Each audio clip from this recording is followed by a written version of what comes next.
Guys, for today's video, lami ang atong sudaan. Lami ang atong sudaan karong adlaw, no? Guys.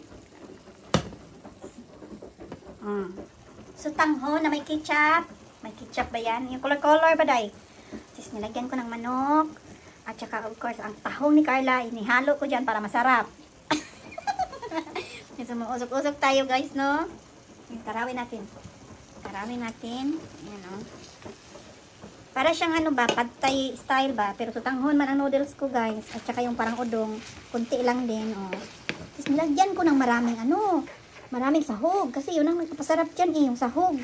Na, tahong ni Carla. Nilagay ko dyan ang tahong ni Carla, guys. So, lami na siya. Sabi ko, pag disudyo kaya siya mag-concrete, mag-ano.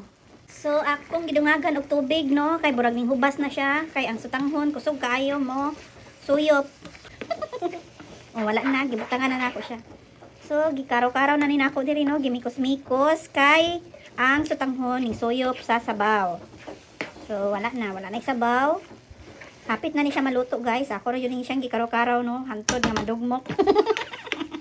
Hantod na. Sa man may klaro. Purya gaba. So, mauna ni siya, guys, ang itsura ng aking niluluto. Ginisa na noodles na may color coding. Tapos, nilagyan ko siya ng spinach o bok-choy. Bok-choy, whatever. So, ayan na, guys. Lami na siya. Kay gimikos-mikos, yun na ako pag-ayo na. So, that's it for this video, guys. My mikos-mikos noodles ang tawagan. So, thank you so much for watching, guys. Mabuhay!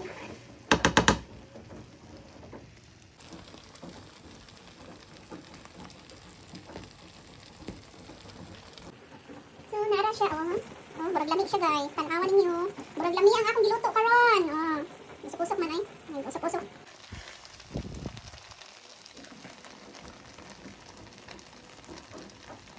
Hello, guys. Luto ng ating noodles na color coding. Tignan mo. Ang ganda na, guys. Perting lami, Do you want honey? You can eat now. You try it. So, that's all for today's video. Thank you so much for watching.